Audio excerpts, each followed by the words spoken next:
স্বত্বাধিকাৰী হয়। আজি আপোনালোকক ক'বলৈ আছিলে ৰুবি ৰত্ন বা মাণিকৰ ওপৰত। যেতিয়া জীৱনত ৰবিৰ প্ৰভাৱ পৰে বা ৰবি আমাৰ জীৱনত বেয়া প্ৰভাৱ বিস্তাৰ কৰে, তেতিয়া জ্যোতিষীসকলে ৰুবি ৰত্নটো ব্যৱহাৰ কৰিব দিয়ে, যোনটো আমি অসমীয়াত মাণিক বুলিও কওঁ। মাণিক ৰত্ন সাধাৰণতে আমাৰ বাৰ্মাৰ পৰা আহে। বাৰ্মাৰ যোনটো ৰুবি হয় সেইটোকে ভাল বুলি কোৱা যায়। তাৰ উপৰি মাডাগাস্কাৰ ৰুবিও আহে।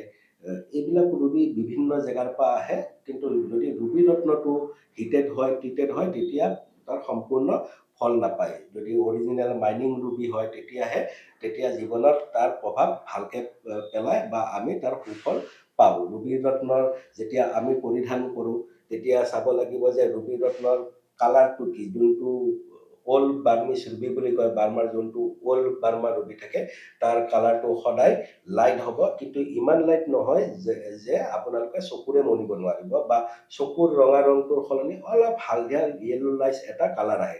কিন্তু যদি একদম য়েল্লো হয়, আপোনালোকে যে ডালিম দেখা পাইছে, ডালিমৰ গুটিটো যদি একদম নপকুতে যোনটো কালাৰ আহে, সেই কালাৰটো হ'লে সেই ৰুবি ৰত্নটো ভাল নহয়। তাতকৈ যিমান কালাৰ বাঢ়ি গৈ থাকিব, ৰুবি ৰত্নটো সিমান ভালৰ ফালে, উন্নতিৰ ফালে প্ৰদৰ্শিত কৰে।